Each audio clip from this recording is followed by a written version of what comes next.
D'abord, merci à Jacques Bompard et à toute l'équipe du Conseil municipal de me recevoir ce soir.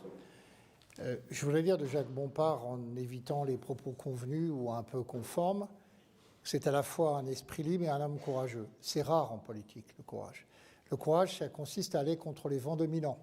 Ça consiste à être à contre-courant, à supporter cette espèce de chape de plomb politico-médiatique qui fait que dès qu'on s'écarte d'une pensée convenue, on fait un dérapage. Dérapage par rapport à quoi? Par rapport à quelle morale? Par rapport à quel code? On ne le sait jamais. En tout cas, c'est leur morale, mais ce n'est pas celle des Français. Car comme vous le savez, la corporation des journalistes n'est pas aujourd'hui la plus appréciée. Je connais Jacques Bompard depuis au moins une vingtaine d'années et je vois quel admirable travail il a fait dans une ville. Quelle ville? Dans un département où il a dû précisément affronter des vents adverses. Et depuis maintenant plus de 20 ans, il est là. C'est un bon maire que toute la population aime et respecte. Et ces expériences municipales sont assez rares finalement aujourd'hui pour être soulignées. Voilà. Maintenant, j'avais préparé une conférence. Je vais essayer de, sans me référer aux notes que j'ai préparées, de vous dire, et peut-être est-ce là la partie la plus importante de ce que je vous ai apporté ce soir, les leçons que j'ai tirées, sommairement, mais en essayant de mettre en valeur les points les plus importants, de l'expérience qui a été la mienne, c'est-à-dire d'avoir été le conseiller de Nicolas Sarkozy pendant 7 ans, de 2005 à 2012, dont les 5 années où il a exercé le pouvoir à l'Élysée. J'en ai tiré, si vous voulez, 4 conclusions majeures, et qui sont les enjeux de la prochaine élection présidentielle. Je vais essayer de faire en sorte que mon propos ne soit pas désincarné, même si je dirige une chaîne d'histoire, je ne suis pas simplement là pour vous raconter l'histoire telle que je l'ai vécue, mais à travers mon expérience, ce qui me paraît devoir être partagé. Première exigence et première urgence, restaurer la fonction présidentielle. Je crois que tous les Français attendent cela et on a vu sans doute que dans le vote de la dernière primaire, dite la primaire de la droite, ce facteur a beaucoup compté. Vous savez, nous sommes un pays où, depuis la Révolution française, l'abstraction du pouvoir, on se méfiait de l'incarnation du pouvoir, faisait que la personne de celui qui dirigeait devait être en retrait. La Constitution de 1958 a rompu avec cela, et surtout la loi de 1962 en imposant l'élection du président de la République au suffrage universel. Parce que nous sommes un pays latin, de culture chrétienne, et que le pouvoir s'exerce non pas par délégation, mais par incarnation. Or, à quoi venons-nous d'assister? 2 présidents qui se sont succédés et qui n'ont eu de cesse que de, on va dire, séculariser le pouvoir, c'est-à-dire le débarrasser de sa part sacrée. Qu'on soit croyant ou pas croyant n'est pas le problème. Celui qui est appelé à exercer une autorité, cette autorité, il faut qu'elle ait une légitimité, qu'elle repose sur quelque chose. Que ce soit François Hollande ou Nicolas Sarkozy, chacun dans un registre et dans un genre différent, ils ont mis méthodiquement le même acharnement à dépouiller le pouvoir de tout son appareil symbolique, rituel, protocolaire, comme si le pouvoir leur appartenait.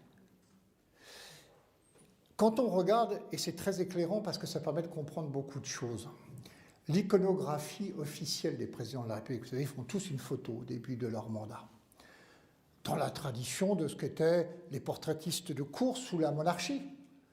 Vous voyez par exemple un peintre comme Hyacinthe Rigaud, qui était le peintre de Louis XIV, fait un tableau qui résume tout à fait, quand on l'observe, l'essence du pouvoir monarchique. Il dit même ce que va être l'évolution de ce règne, puisque pour la première fois, le roi tient son sceptre avec la fleur de lys orientée non pas vers le ciel, mais vers la terre. Signe qu'il va donner à la dimension temporelle de son pouvoir une primauté qu'elle n'avait pas, ou en tout cas pas à ce point-là. Prenons les premiers portraits. Vous les avez peut-être tous en mémoire. Le général de Gaulle, il est debout, dans un habit noir, avec le grand collier de la Légion d'honneur, il a la main posée sur le guéridon. dans la bibliothèque de l'Élysée. Tous ces signes, tous ces accessoires, ces attributs du pouvoir signifient une chose, c'est l'iconographie traditionnelle du pouvoir en France. La fonction l'emporte sur l'homme. L'homme était ce qu'il était, mais enfin il avait une personnalité, il appartenait déjà à l'histoire. Mais mettant en avant les attributs de la fonction, il s'efface derrière celle-ci. Même chose avec Pompidou.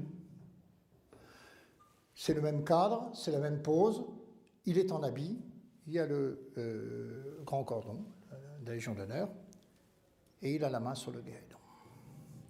Tout change avec Valéry Giscard d'Estaing en 1974. D'abord, on change de format. De la verticalité du pouvoir, les photos étaient en hauteur, on passe à l'horizontalité. Ce n'est pas un hasard. C'est ce qu'à la télévision on appelle un plan épaule, un cadrage épaule. Le pouvoir n'est plus vertical, il est horizontal. Il s'adapte au format de la télévision.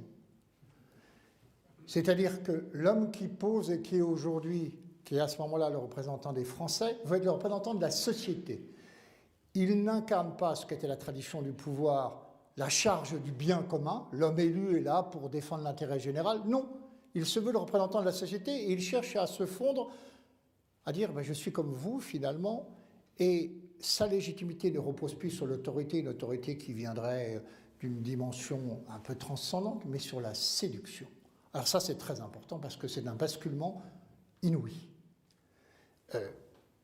On rentre dans l'ère de la communication. La politique, qui est l'art de gérer les symboles, s'efface derrière la communication, c'est la tentative de séduire. Plaire compte plus que convaincre ou prendre en charge le bien commun. C'est 10 ans après l'épisode Kennedy. Et l'épisode Kennedy, c'est quelque chose qui va contaminer et marquer les esprits occidentaux et marquer l'avènement de cette ère de la communication où les conseillers autour des présidents vont dissocier deux choses. Ce que les Anglais, les Américains appellent, ils vont fabriquer un storytelling, c'est-à-dire raconter une histoire. Le président aura deux identités, l'identité réelle, celle qu'on ne montre pas, et l'identité narrative, celle qu'on donne à admirer ou à estimer aux électeurs. Et cette espèce de dédoublement de personnalité, il va marquer les présidences qui vont suivre, mais il faut bien voir qu'en sapant le fondement de l'autorité, l'autorité, elle reposait sur deux choses, on en parlera, le suffrage universel, il est l'élu du peuple, et la deuxième fondement de légitimité, c'est ce que les théologiens, notamment saint Thomas d'Aquin, appelaient le service rendu. Ce qui fonde la légitimité, c'est le service du bien commun. On est légitime parce qu'on sert le bien commun. Or, en adoptant ce mode de communication, de découplage entre l'identité réelle du personnage et l'identité narrative, on va introduire tous les ferments, finalement, de confusion des esprits dont nous subissons aujourd'hui les conséquences. Kennedy, c'est quand même un exemple absolument extraordinaire. La schizophrénie de ce que nous retenons aujourd'hui, nous, de l'image de John Fitzgerald Kennedy et de la réalité. Voilà un homme qui était le parangon des vertus démocratiques. Il a été élu à l'issue d'une triche massive et avec l'argent de la mafia. Je ne sais pas, tout ça fait l'objet de livres et de rapports aux États-Unis, c'est archi connu. La triche a porté, la fraude a porté sur 3 ou 4 millions de voix et il l'a emporté de quelques centaines de milliers de voix sur Nixon. Cet homme qui passait aussi, et c'est toute la presse people qui à l'époque, les Paris Match, les Jours de France, donnaient cette image, font un bon père de famille avec le petit John sur le bureau ovale de Washington, était, on le sait, un consommateur compulsif de sexe, qui était l'esclave d'une libido tyrannique au point de courir des risques inouïs et faire courir des risques inouïs à la sécurité des États-Unis, à tel point que le FBI était obligé de surveiller les call girls qui se succédaient à la Maison-Blanche. Elle avait aménagé un couloir particulier, passé à la piscine. Plusieurs agents soviétiques ont été infiltrés. cet homme qui passe pour un modèle, une référence politique, a fait frôler à l'Occident une guerre mondiale avec la crise des missiles à Cuba. Khrouchtchev a fait mine de céder dans cette affaire en retirant les missiles de Cuba, mais au prix d'une reculade de la diplomatie américaine et des stratèges américains qui étaient de démonter les missiles Jupiter qui étaient en Turquie, mais ça on ne le sait pas. Et il a engagé les États-Unis dans la guerre de Vietnam. Et pourtant, Kennedy, c'est une idole. C'est la référence absolue. Il n'y a pas eu sans doute plus mauvais président dans l'histoire des États-Unis, mais l'identité narrative a recouvert tout le reste. Tout le reste. Eh bien, nous entrons dans cette ère avec Giscard d'Estaing. Il faut le dire, parce qu'on le doit à la vérité, je ne suis pas un inconditionnel de François Mitterrand, c'est le moins qu'on puisse dire, il disait très modestement « Je serai le dernier des grands présidents, les autres sont des comptables ou des financiers ». Il n'avait pas entièrement tort. Mais chez Mitterrand, le littéraire, Mitterrand l'homme de droite, Mitterrand issu de la petite bourgeoisie catholique ayant beaucoup flirté avec la droite et même, on va dire, l'extrême droite, voilà, qui a dû toute sa carrière après-guerre, vous le savez, à son protecteur, le groupe L'Oréal, qui a été longtemps, dans cette période, l'inspirateur et le financier de la Cagoule, l'association secrète, complotiste d'extrême droite qui s'est rendue célèbre avant-guerre, mais qui a aussi fourni, il faut bien le dire, les premiers bataillons de résistants. Les premiers à rejoindre De Gaulle à Londres, ce sont eux. On ne le sait pas, mais ça se passe comme ça. Mitterrand, homme de culture de droite, qui a fait carrière à gauche, a le souci d'essayer de restaurer la fonction. Pour la photo officielle, il retourne dans la bibliothèque. Et puis on ressemble à l'image qu'on a d'un président. Il restaure cette espèce de verticalité du pouvoir. Après, évidemment, ça se gâte beaucoup. Que ce soit Chirac ou Hollande, pour bien nous faire comprendre ce qui s'est passé, ils n'habitent plus la maison. Ils sont sortis dans le jardin. Ce ne sont plus des présidents, ce sont des régisseurs. Ils posent devant l'Élysée. Pour bien signifier qu'on est passé du gouvernement des hommes à la gouvernance. C'est-à-dire que ce sont finalement que des syndics qui administrent, avec des pertes de souveraineté de plus en plus marquées, la Maison de France.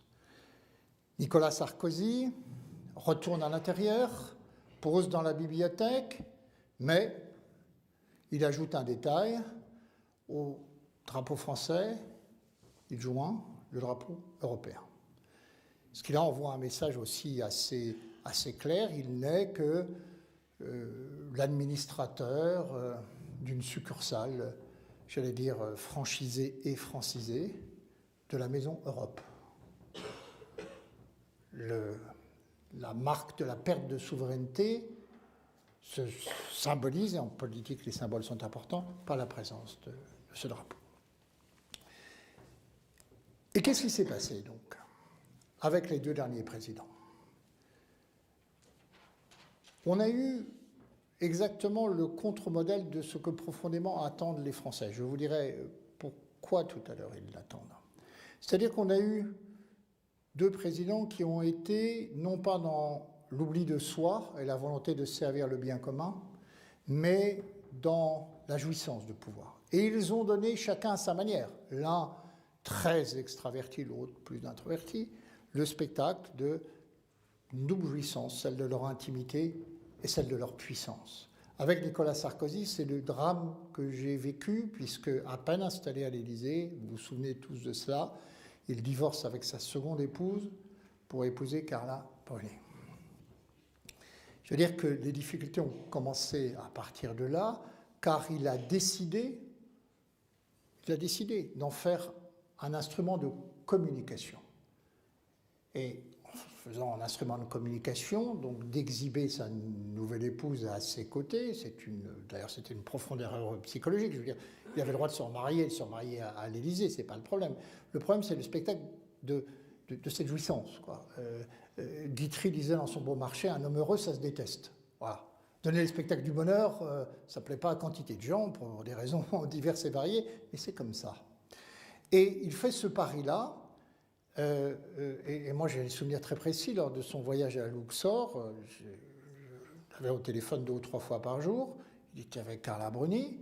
Sa préoccupation, la seule, mais d'ailleurs c'est la voix féminine qu'on entend, elle était sur une felouk là, sur le Nil, derrière, y a-t-il des photos dans la presse? Y a-t-il des photos? Ah, c'est l'ancien mannequin qui parlait. On est dans le storytelling, on raconte une histoire en pensant que ça va plaire aux foules sentimentales. Sauf qu'il n'avait pas été élu pour ça et que ce fut le démarrage de ce qu'on peut appeler un processus de privatisation du pouvoir. À tel point que la sphère privée a envahi progressivement mais méthodiquement l'exercice de la fonction publique. Alors je raconte dans mon livre quelles étaient les intrusions de Carla Bruni dans nos délibérations dans le fameux salon vert de l'Élysée. Elles étaient quasi permanentes. Quand elles n'étaient pas physiques, elles étaient téléphoniques. C'est un instrument terriblement intrusif que le téléphone. Voilà. Je raconte d'ailleurs comment nous avons interrompu une réunion, c'était là dans le jardin de l'Élysée, parce que Carla Bruni avait découvert une migale dans son hôtel privé et téléphoné au président de la République pour l'informer de cet événement considérable qui devait arrêter les affaires de l'État. Bon, je n'ai pas de verser dans une ironie facile, mais la réalité c'était ça. C'est-à-dire que nous avons aujourd'hui culturellement des hommes qui veulent le pouvoir, mais qui ne sont pas capables de l'ascèse du pouvoir, qui ne sont pas capables de la discipline qui fait qu'on ne leur demande pas de renoncer à leur vie privée. On ne demandait pas à M. Hollande de jouer les Félix Faure en scooter, on ne voulait pas le savoir. Il avait porté les croisants en sa maison, on ne voulait pas le savoir. Bon, vous me direz, lui, il ne l'a pas mis en scène, à la différence de Nicolas Sarkozy. Mais l'effet est le même. Parce que les Français se sont dit, mais finalement, ils s'occupent d'eux, ils s'occupent de leurs affaires sentimentales. Alors que l'un affiche le triomphalisme phallique d'un adolescent au bras d'un ancien mannequin ou que l'autre, effectivement, est avec une comédienne, c'est la même histoire. C'est l'histoire, finalement, où, on dirait, nos rois ont pratiqué cela. Oui, le problème, c'est de voir... D'abord, ces choses-là étaient relativement cantonnées, sanctuarisées, elles ne relevaient pas du domaine public. Là, il y a une volonté d'instrumentaliser et surtout, d'être, et c'est bien ça la difficulté, dans une espèce de jubilé permanent de leur propre personne. Nicolas Sarkozy, c'était ça. C'était une autocélébration permanente. J'ai dit que c'était le président selfie. Un président qui cherchait à se donner en spectacle. Or, il faut comprendre une chose qui est simple. Alors, les prêtres de l'Église catholique le savaient, mais les hommes qui ont lu un peu et les femmes qui savent ça, dans leur volonté de dépouiller la fonction de son ornement protocolaire, il y a quelque chose de profond. Dans la mesure où le rite, le protocole, fait que les présidents accomplissent des gestes qui ne leur appartiennent pas, qui ont été fixés par la tradition. C'est-à-dire des gestes qui les relient à une mémoire longue, à une mémoire collective, à quelque chose qui renvoie à la durée, à la permanence, à l'histoire, à quelque chose de plus grand qu'eux. Et les Français sentent bien ça, même s'ils ne le théorisent pas, ce n'est pas des intellectuels, mais ils voient bien ça. Quand un Français respecte un président de la République respecte le protocole, se montre digne de la fonction. Le protocole, c'est quoi? C'est ce qui permet justement d'éviter de suppléer les carences ou les défaillances de l'homme. C'est le tuteur, c'est le carcan qui vous permet de rester droit, de rester debout, dans les circonstances qui ne sont pas toujours évidentes. Il y a à la fois, le rituel a une fonction de sublimation, c'est un symbole, et en même temps, cette fonction de tuteur qui permet effectivement d'inscrire une présidence dans la durée. Je fais ce que mon prédécesseur a fait. Et dans cela, je m'inscris dans la continuité de l'histoire de France. Et je montre surtout que la fonction est plus importante que moi. Puisque ces rites et ces rituels, j'en hérite. Je perpétue une tradition. Et cette tradition, c'est le service du bien commun. Et c'est le péché qui a été finalement celui de ces deux présidents, c'est d'avoir oublié en route ce pourquoi ils étaient élus. On ne demande pas à des présidents de faire le sacrifice de leur vie privée, on leur demande simplement de respecter une hiérarchie qui fait que le service de l'État et donc le service du bien commun de l'ensemble des Français surplombe le reste. Et ça, les Français l'ont senti, mais pas confusément. Ils l'ont vécu, j'allais dire, dans leur chair. L'impopularité de ces deux hommes en fin de mandat, elle a la même origine, n'en doutez pas, à savoir qu'elle exprime la nostalgie qu'ont le peuple français pour les hommes d'État qui savaient s'oublier, qui savaient s'investir dans ce qu'on appelle l'amour patria, l'amour de la patrie, qui faisaient passer ce service du bien commun avant leur personne. Or là, sur 10 ans, nous avons eu 2 illustrations de tout ce que les Français finalement méprisent. Si vous voulez susciter le respect et l'obéissance, eh bien il faut faire tout le contraire de ce qu'ont fait et l'un et l'autre. Alors vous allez me dire, mais pourquoi vous êtes resté auprès de Nicolas Sarkozy? Moi j'ai essayé de faire tout ce que je pouvais. Dès le mois de décembre 2007, après ce fameux voyage à Luxor, je vois, on fait des enquêtes en temps réel avec des instituts de sondage qui nous donnent les réactions des Français. On a à la fois le quantitatif, pour, contre, et le qualitatif, leurs commentaires, les verbatim. Et moi, je vois sur les réactions des Français après l'épisode de Luxor, indécent, désinvolte, indigne, des choses encore beaucoup plus violentes. Qu'est-ce que c'est que ce guignol? Voilà. C'est ça les réactions des Français. Ils veulent être représentés par quelqu'un qui porte d'abord l'histoire de la nation, son patrimoine, et donc il y a une dignité, il y a un maintien à respecter. Peut-être d'ailleurs est-ce la raison pour laquelle, et je crois que ça a évidemment beaucoup joué, François Fillon a bénéficié du rejet à la fois de Nicolas Sarkozy, Juppé c'est pour d'autres raisons, mais de Nicolas Sarkozy, parce que même si ce n'est pas formulé, évidemment, ce n'est pas les préoccupations de tous les jours. On ne vous parle pas de la dignité de la fonction présidentielle, mais quand même, c'est très important d'ailleurs, parce que ça fait partie de ce capital immatériel qui fait que, eh bien, on est fier d'appartenir à ce pays. On a l'estime de soi, de son histoire, et on veut qu'elle soit portée par quelqu'un qui la magnifie, qui la transcende, par quelqu'un qui la vilisse, ou qui se situe dans une logique d'abaissement. Or, tous les deux se sont situés dans une logique d'abaissement. Alors, qu'est-ce que fait le conseiller quand il voit ça? Il ne peut pas dire au président, écoute, tu te trompes, les réactions des Français sont très violentes, c'est ta personne, ton comportement qui est en cause. On essaye de lui faire comprendre. Moi, c'est ce que j'ai essayé de faire, pour l'amener à changer ce comportement, à essayer de l'adapter à la fonction. Ils ont été venus à dire, je vais te faire plaisir, je vais faire le président. Mais je lui dis, tu n'as pas à faire le président, tu es président. Ce n'est pas un job, c'est une charge. Ce n'est pas une fonction, on n'est pas président comme on a employé des postes ou garagiste. C'est une charge. Et en acceptant la charge, on doit accepter les contraintes qui vont avec. Donc, cette idée, vous voyez, générale, mais très importante, d'avoir un président qui puisse incarner la France avec dignité, je crois qu'elle sera au cœur de l'attente de nos concitoyens pour le prochain scrutin. Deuxième conclusion que j'ai tirée de mon expérience, rien n'est plus urgent aujourd'hui que d'essayer de réinstituer le peuple français comme sujet politique, comme acteur souverain de son propre destin.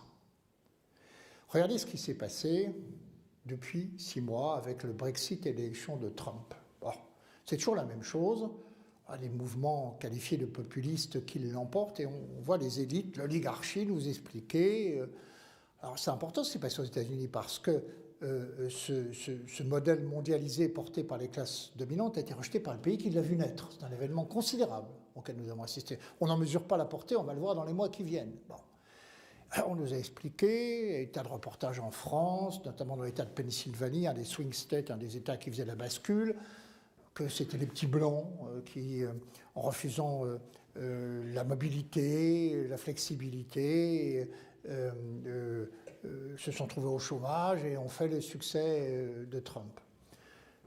À chaque fois, d'ailleurs, au passage, on conteste l'exercice du suffrage universel et le verdict de la démocratie, et avec toute une critique effectivement, ça c'est le terme, même les Américains ont un terme plus dur, ils parlent de white trash, c'est-à-dire les déchets blancs. Voilà. Et bien, ce sont ces gens-là qui ont fait l'élection de Trump, et ces gens-là, vous vous rendez compte, ce sont des enracinés, ce sont des gens qui veulent rester sur place. En France, par exemple, on l'ignore, mais plus de la moitié des Français vivent et travaillent dans le département qui les a vus naître. On a l'impression que l'état de migrant ou de nomade est un type idéal achevé d'humanité. Bah non, il y a 230 millions de migrants recensés par l'UNESCO, 3% de la population. Un philosophe américain disait le déracinement déracine tout sauf le besoin de racine. Le besoin de racine, il est humain. Le fait d'avoir un village de référence, une terre où on se sente chez soi, où on connaisse les gens, où les visages nous soient familiers. Eh bien, à l'occasion de l'élection de Trump, comme à l'occasion du Brexit, on a vu poindre, en fait, une critique du suffrage universel. Ce sont ces pauvres gens qui sont mal éduqués, qui font montre d'immaturité. Mais cette interrogation, elle reflète finalement ce que j'appelle la post-démocratie. Nous ne vivons plus en démocratie. Nous vivons dans un régime post-démocratique. Je voudrais ne pas être trop long sur ce point, mais il faut que vous compreniez bien comment les choses se passent, parce que ces réalités, on ne les touche jamais du doigt. En France, il y a une seule élection où il y a 80% de votants, c'est la présidentielle. Les autres scrutins, malheureusement, monsieur le maire, on le sait, 55, au mieux 60%, les municipales, dernier scrutin, parce que le maire est encore justement une forme d'incarnation du pouvoir et de proximité qui fait que ça parle encore aux électeurs. Mais la réalité, c'est que nous sommes dans un système qui est une démocratie substitutive. Elle n'est représentative que de nom. L'Assemblée est élue en 2012. Vous le savez, monsieur le maire. Eh bien, la majorité socialiste représente 16% du corps électoral. Il y a 55% de votants, ils sont élus avec 50% des voix, et on ne compte pas les 3,5 millions de Français qui ne sont pas inscrits sur la liste électorale. C'est-à-dire que la majorité qui fait et défait les lois dans ce pays représente 1 Français sur 6. Aux dernières élections européennes, les deux partis de gouvernement, l'UMP et le PS, additionnés faisaient 14% des inscrits. 14% des inscrits. Quelle peut être la légitimité d'une classe politique autant coupée du pays réel ?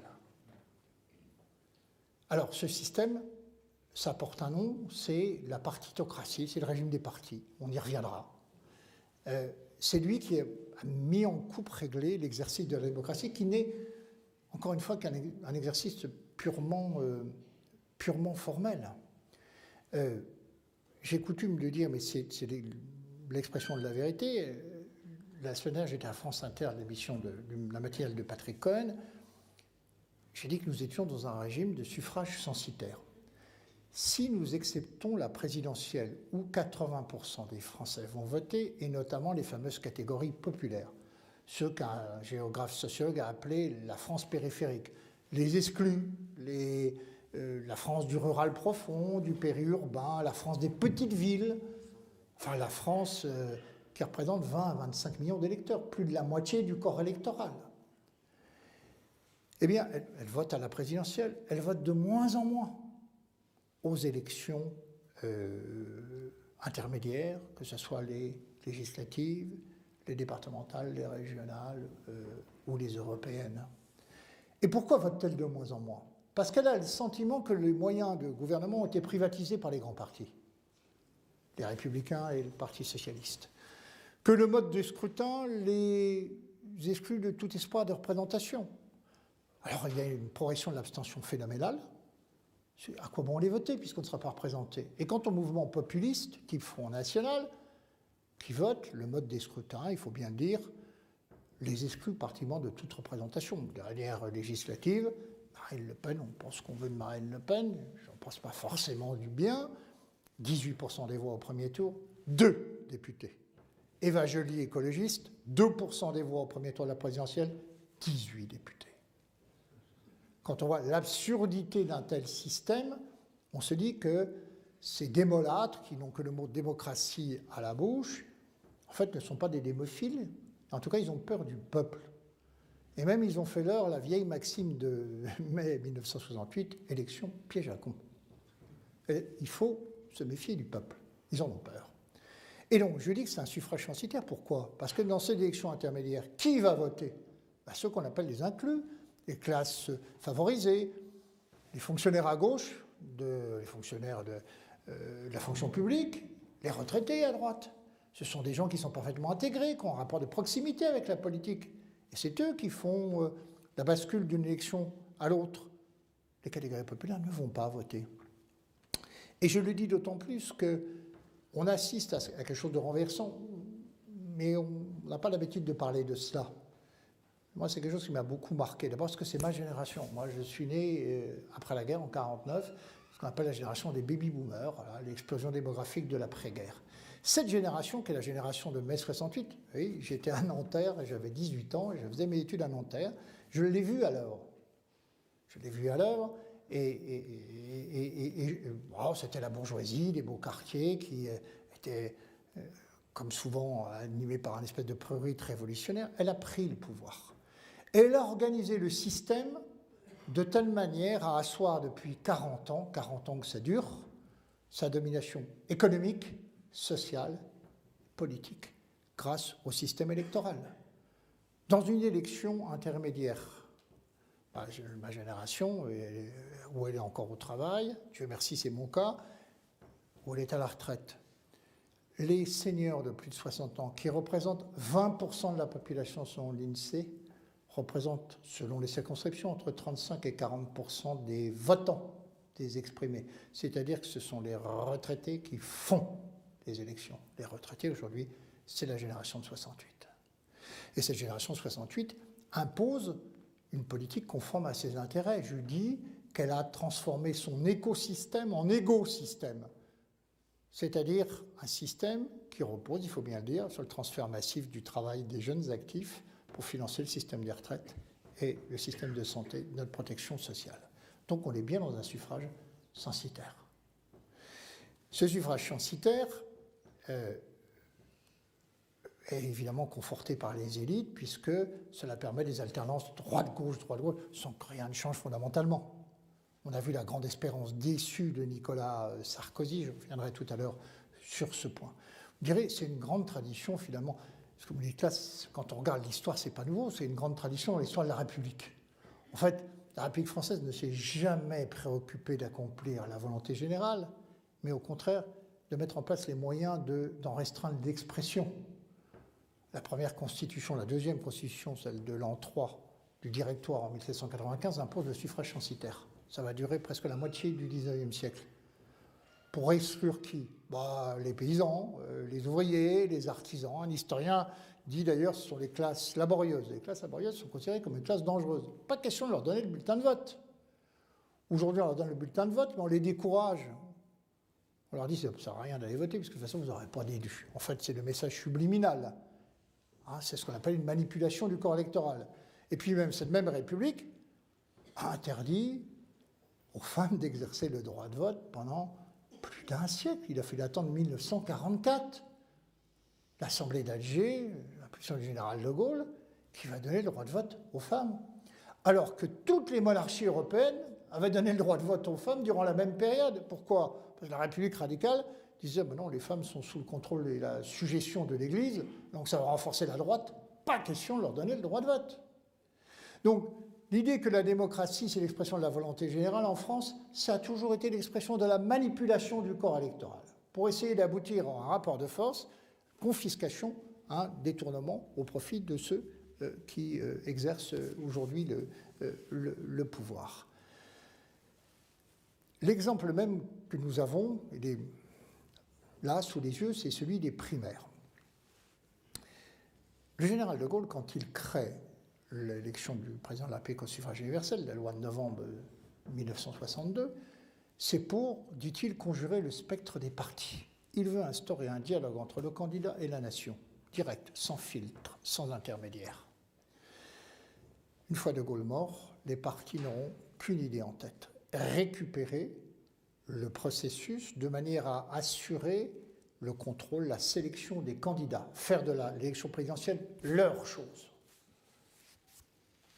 Ça commence avec Mitterrand, d'ailleurs, c'est le Parti socialiste qui l'investit, qui va le présenter, donc il y a un filtre entre les Français et le candidat. Et par la suite, donc, ces procédures de désignation se délégitimant, se déconsidérant progressivement, parce qu'il faut bien dire que les partis politiques ne bénéficient pas d'une formidable popularité. Plus d'ailleurs ils sont impopulaires, plus ils ont besoin d'inventer une nouvelle procédure de légitimation. Ils ne peuvent plus désigner le candidat entre eux.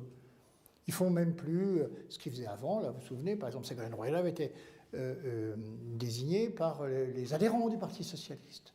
Alors, on voit bien que ce procédure de légitimation, cette procédure maintenant,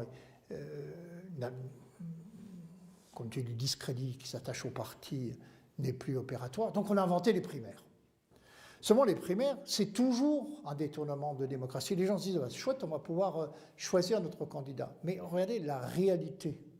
C'est pour ça que moi j'ai dit que la primaire était une régression démocratique. Elle accentue cette dérive vers le suffrage censitaire.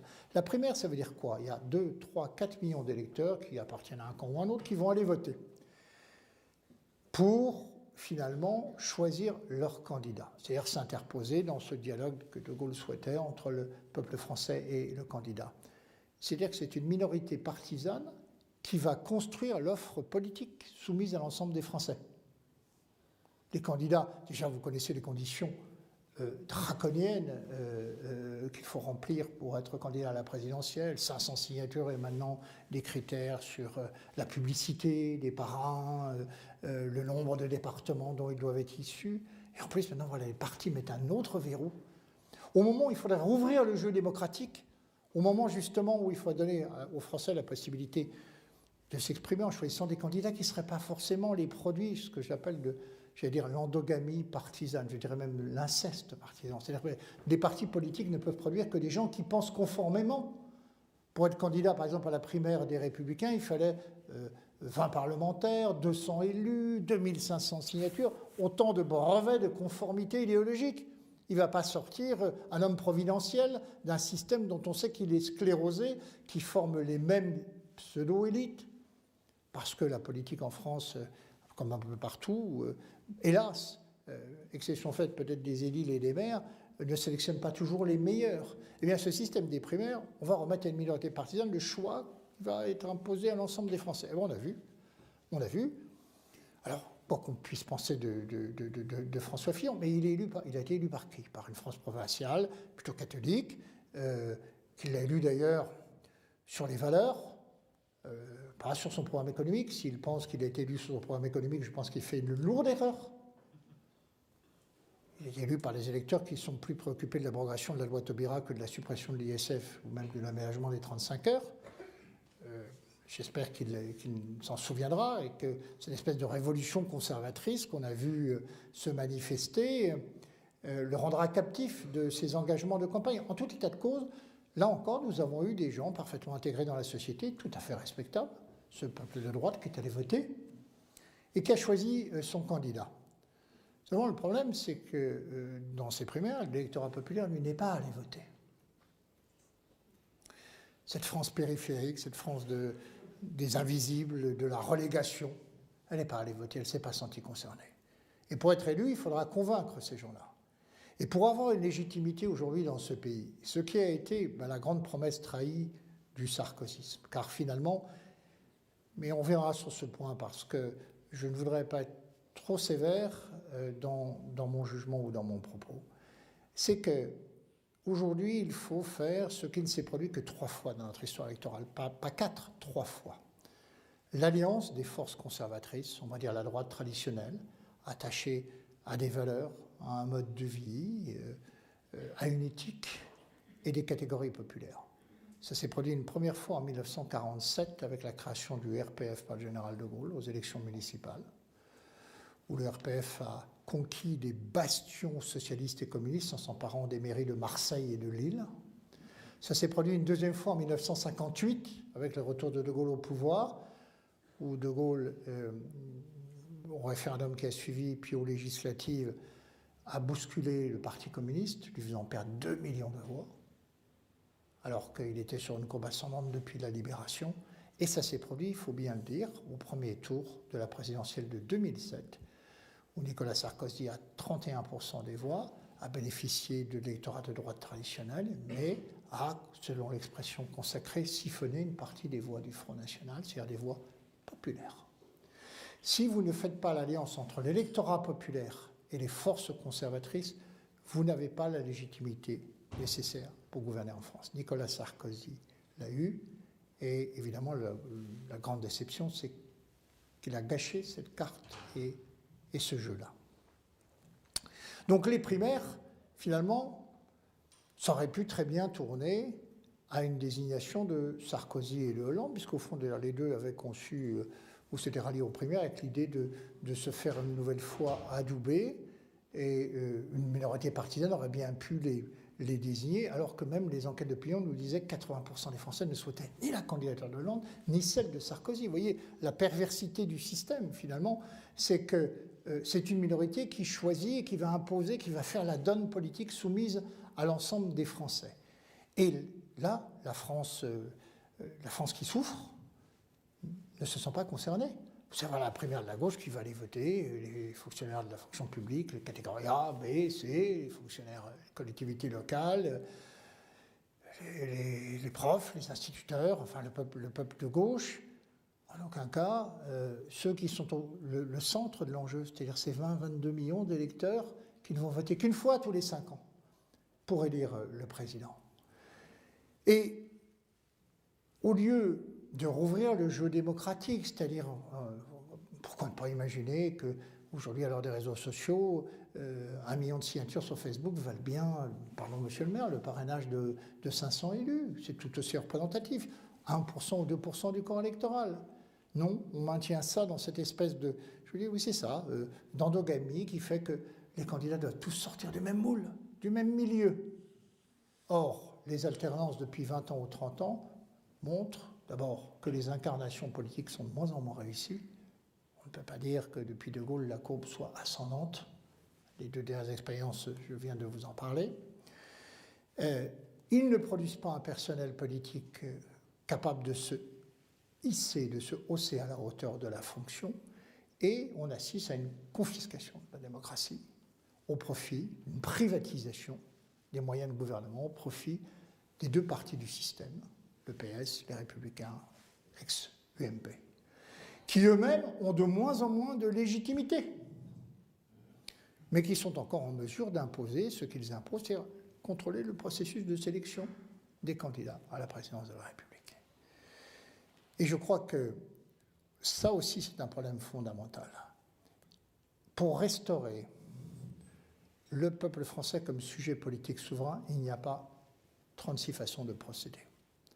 Alors, on se méfie tellement du peuple qu'on est prêt à le recomposer, à défaut de le dissoudre. On va recomposer le démos, voilà. Et je voudrais juste ouvrir une parenthèse pour vous dire, souvent, la critique médiatique présente le populisme comme la revendication identitaire des petits blancs, la revendication ethnique, le peuple ethnos. Voilà, c'est ça le populisme. Donc, sous-entendu, c'est le racisme des pauvres types. Bon. Mais il y a une autre dimension qu'ils ne veulent pas voir, parce qu'elle est la remise en cause de ce système. C'est la protestation du peuple démos qui réclame de la démocratie, une vraie démocratie. C'est une démocratie où il est la parole. Pas la démocratie telle que la définissait en souriant Valérie, l'art d'empêcher les gens de se mêler de ceux qui les regardent. Eh bien, nous sommes sous cette démocratie-là, où on empêche les gens de se mêler de ceux qui les regardent. On va même jusqu'à imaginer cette recomposition du démos. Il était question du vote des étrangers, je ne me trompe pas. Nous avons assisté quand même, c'est formidable, l'élection de 2012. Pour la première fois, ça a été quand même assez peu dit. Une élection où le destin de la France a été arbitré par la minorité ethnique. Madame Tribala, démographe qui sait compter, estime à 1 500 000 le nombre des voix musulmanes, dont les sondages nous disaient qu'à 90% ils ont voté pour François Hollande. Et je vous rappelle que l'écart entre les 2 candidats au 2e tour était d'1 100 000 voix. Le dernier stade de la recomposition du démos sera vraiment le vote des étrangers, d'abord au municipal, et puis Dieu sait où cela s'arrêtera. Et d'ailleurs, pour être bien sûr que si par hasard la volonté populaire s'exprimait dans un scrutin, on a mis en place tout un dispositif de verrous. Il y a 3 verrous. Le système électoral, on est tranquille. Aux élections intermédiaires, le peuple ne va pas voter et les forces populistes, les mouvements populistes sont minoritaires.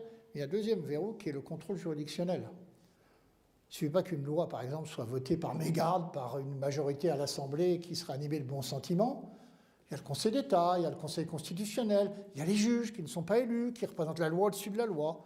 Vous savez, les élites considèrent qu'il y a une rationalité supérieure à l'expression de la souveraineté populaire. Le peuple a besoin d'être éduqué, le peuple a besoin d'être encadré. Donc s'il pense mal, ou si la volonté générale s'exprime de telle manière, il y a ce contrôle juridictionnel, qui est une sorte de brevet, de conformité idéologique.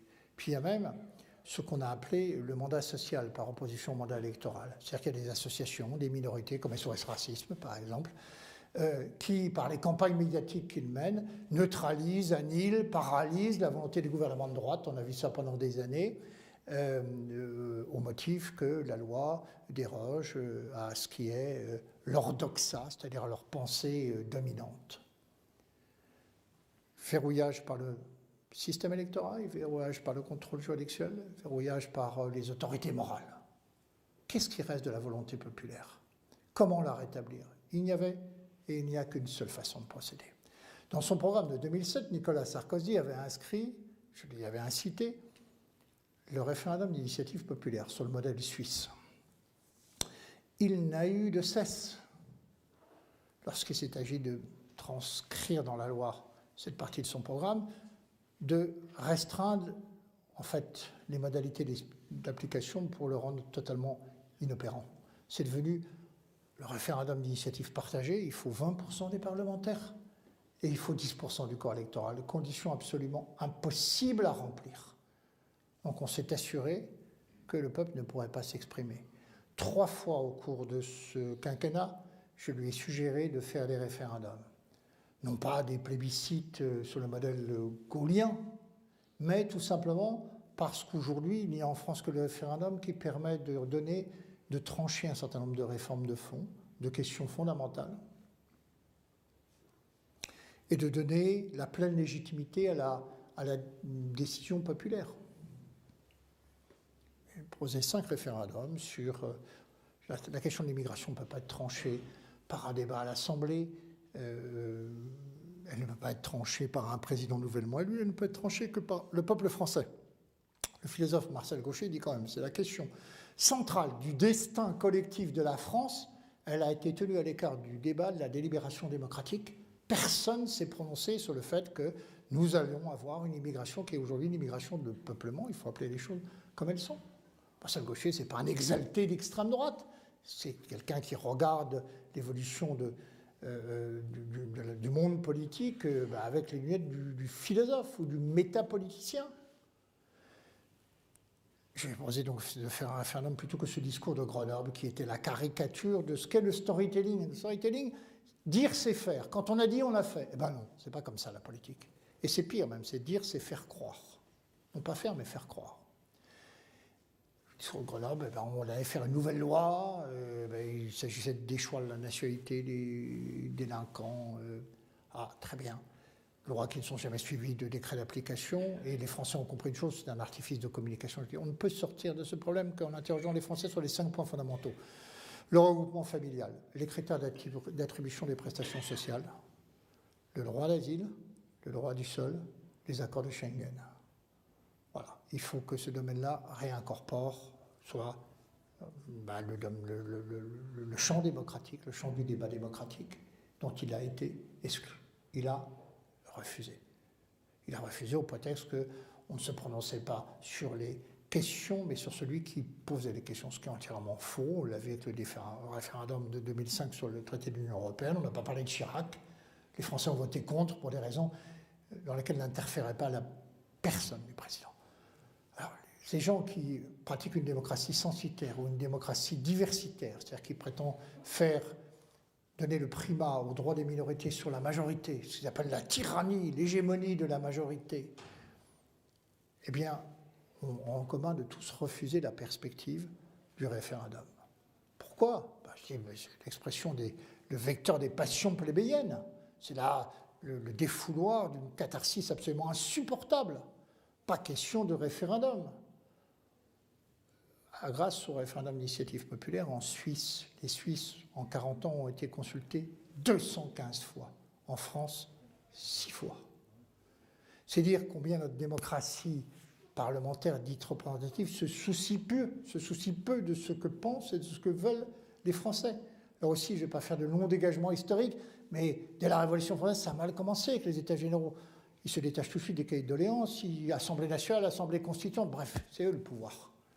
Et d'emblée, ils vont refuser le mandat impératif. Vous le savez, monsieur le député maire. Mandat impératif, ça veut dire que le mandataire, l'électeur, est en mesure de demander à son mandant, l'élu, de s'engager sur des points précis. Bah, tu voteras ou non le remboursement de l'avortement, par exemple. Bon, pas de mandat impératif. C'est-à-dire que dès le départ, la souveraineté populaire est congédiée le jour même du vote. Le soir même du vote, l'élu, il fait ce qu'il veut.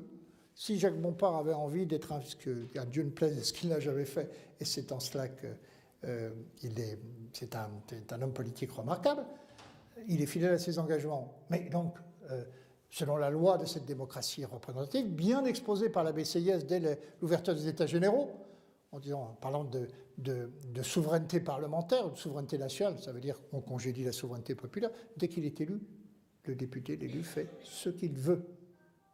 Bien. Pas de mandat impératif et un système, finalement, qui fait que la démocratie n'est qu'une démocratie formelle.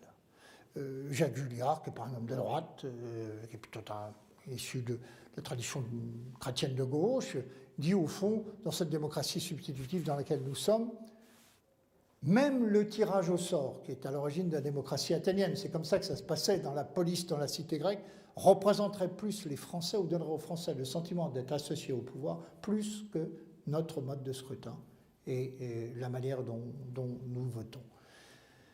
Cette idée essentielle de réinstituer le peuple comme maître et acteur souverain de son destin, c'est évidemment le deuxième enjeu majeur. Et là, la classe politique, à quelques exceptions près, est évidemment fébrilement, fanatiquement contre, pour les raisons que vous savez. Il n'y a pas d'autre issue que celle-là, puisqu'on voit bien que la base de légitimité sur laquelle reposent les politiques est trop faible pour que le moment venu, ils prennent les décisions, les réformes, les décisions courageuses. Le référendum a un avantage, c'est qu'il institue un arbitre unique, il évite les longs débats stériles et la dictature des minorités. Il a cette transparence, mais c'est évidemment, il a un autre inconvénient pour les élites qui nous dirigent, c'est qu'il se déroule dans le cadre national, c'est-à-dire qu'il renforce la notion de souveraineté.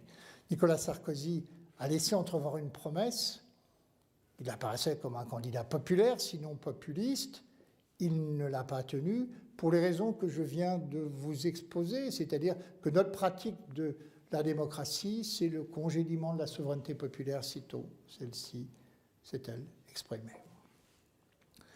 Troisième enjeu et troisième nécessité, refonder une politique sociale. Je disais à l'instant, la question de l'immigration a été tenue à l'écart du débat démocratique depuis 40 ans. Les Français ont compris quels étaient les enjeux. Ils ont compris l'économie comptable de l'immigration. Ils ont compris que ça consistait à privatiser les profits au profit des entreprises, restauration des marges, pression sur les salaires, désyndicalisation, et à nationaliser et collectiviser les coûts, formation, sécurité, protection sociale. C'est une opération qui se fait au détriment de la collectivité, aux avantages peut-être de l'économie française, c'est à voir, on peut en discuter.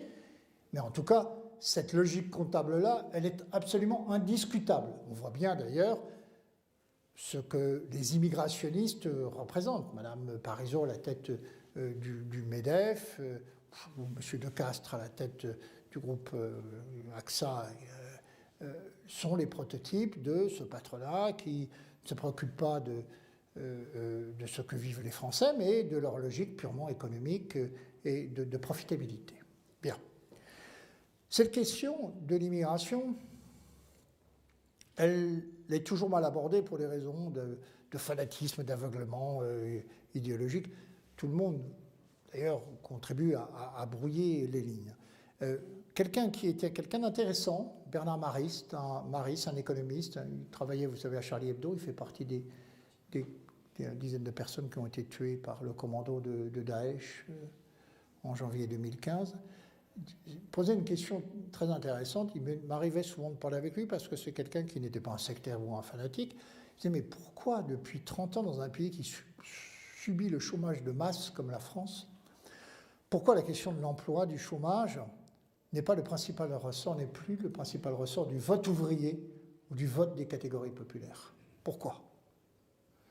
Pourquoi a-t-il été supplanté par la question culturelle? En fait, par culturel, il entendait la question sociale, en fait. L'insécurité culturelle, c'est aussi une insécurité sociale. Ben, la réponse est simple, je lui faisais toujours la même, parce que les deux s'emboîtent. Parce que la question identitaire ou culturelle recouvre la question sociale. Du fait même de l'évolution de notre politique sociale. Nous avons fait le choix, je veux dire, les gouvernements de droite comme de gauche, et d'ailleurs c'est la droite qui, la première, initie cela, avec Jacques Barrot, ministre, c'était sous Giscard. Nous avons fait le choix de substituer à la politique, à la question sociale, la question ethno-raciale. Je m'explique. Le critère de distribution de l'argent public aujourd'hui en France, ce n'est pas l'origine, ce n'est pas le revenu, c'est l'appartenance ethnique. C'est le quartier, c'est donc la concentration des populations immigrées, qui est la base même de la politique de la ville. Et dans une phase où l'argent public est devenu rare à cause de l'endettement, à cause de nos déficits, l'État qui se refuse de procéder à des arbitrages transparents ne se donne pas le moyen arbitrage transparent, c'est-à-dire un débat posé avec la vérité des chiffres, la réalité sur la table, ne se donne pas les moyens d'avoir une politique sociale équitable. Qu'est-ce qui se passe depuis 40 ans? La politique de la ville a englouti 100 milliards d'euros. Bon, si on en croit le rapport de la Cour des comptes, il ne faut pas toujours croire les rapports de la Cour des comptes, mais en l'occurrence, ils disent la même chose avec peu de résultats.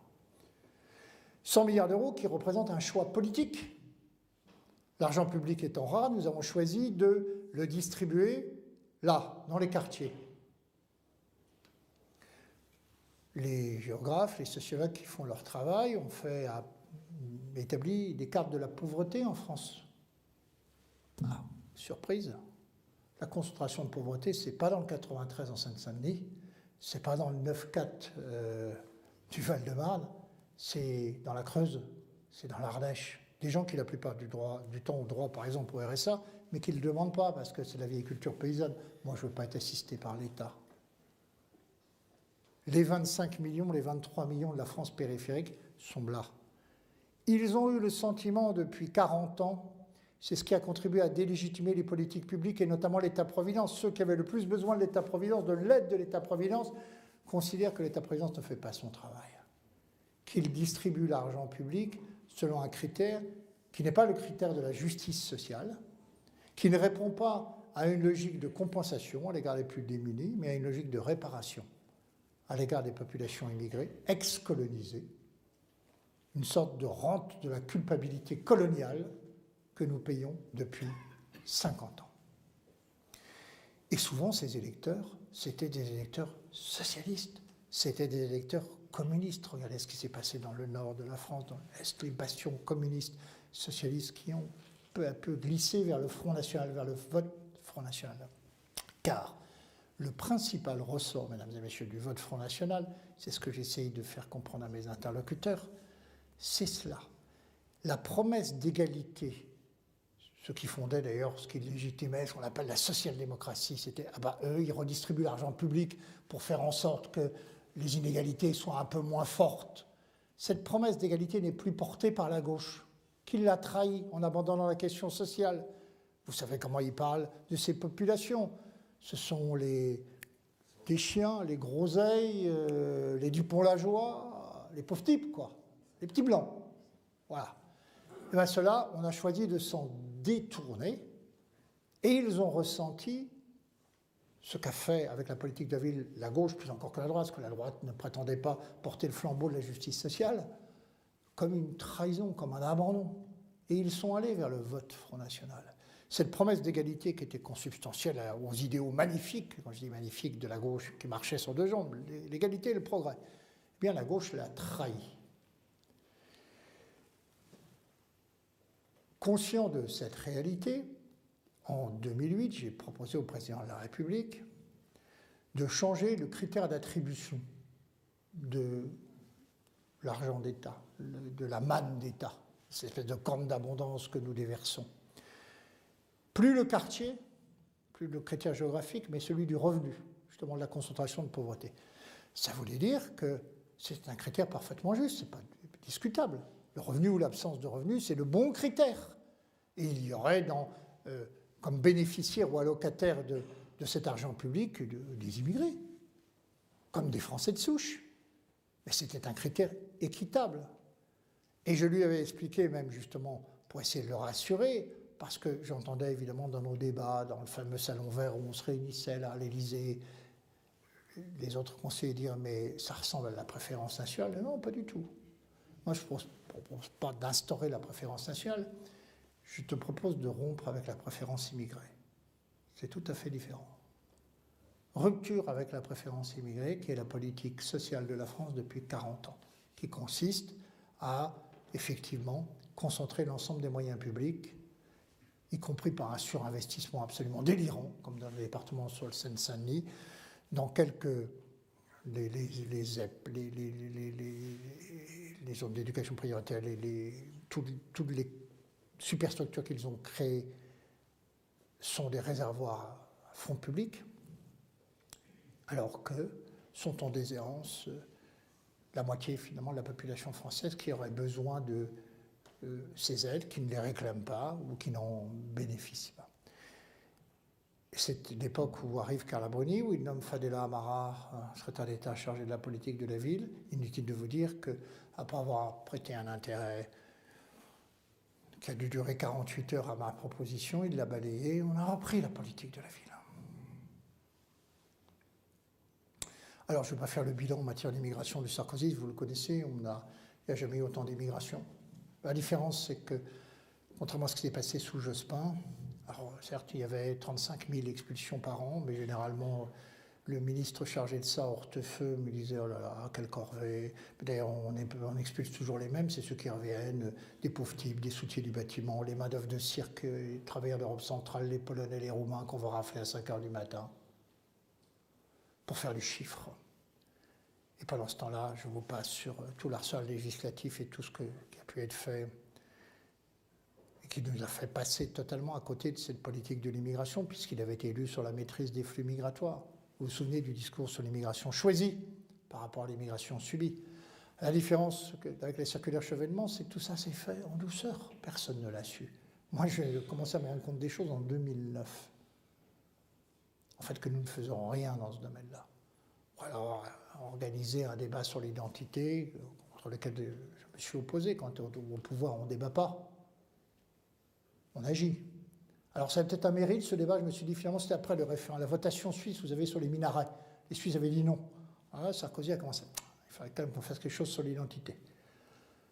Alors, eh bien, on fait ce débat. Ce débat, je me dis, bon, après tout, évidemment, on ferait mieux d'agir. Mais ça va peut-être faire remonter tout ce que j'évoquais tout à l'heure, chez les Français, la confiance en eux, la conscience d'avoir été un grand peuple. Là. Cette estime de soi, ce capital immatériel qui fait qu'on fait nation autour d'un passé commun. Les grandes choses faites ensemble, dit Ernest Renan. C'est ça une nation, c'est le souvenir des grandes choses faites ensemble et des choses qu'on a faites et qu'on va faire. Et puis finalement, le débat a tourné autour de la question de l'immigration. Je pensais aussi, j'ai essayé, mais le ministre était à ce moment-là Éric Besson, d'infléchir le débat pour essayer de contrebattre tous les mythes historiques qu'on véhicule aujourd'hui. Alors, comprenez-moi, mon propos n'est pas de plaider pour ce que les gens d'en face appellent une politique de repli, mais simplement de constater quelles sont les réalités historiques.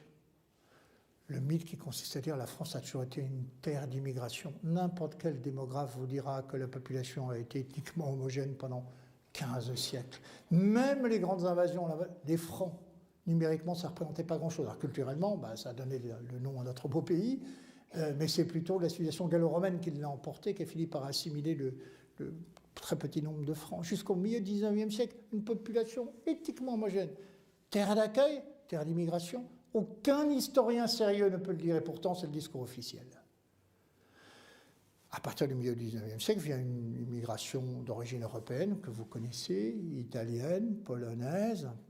Alors aujourd'hui, il est bon ton de dire oui, ben ça a été simple finalement, puisque culturellement, d'abord c'était des chrétiens européens, on partageait les mêmes mœurs, les mêmes valeurs. Eh bien, pas du tout. Quand on regarde l'histoire, ça ne s'est pas bien passé.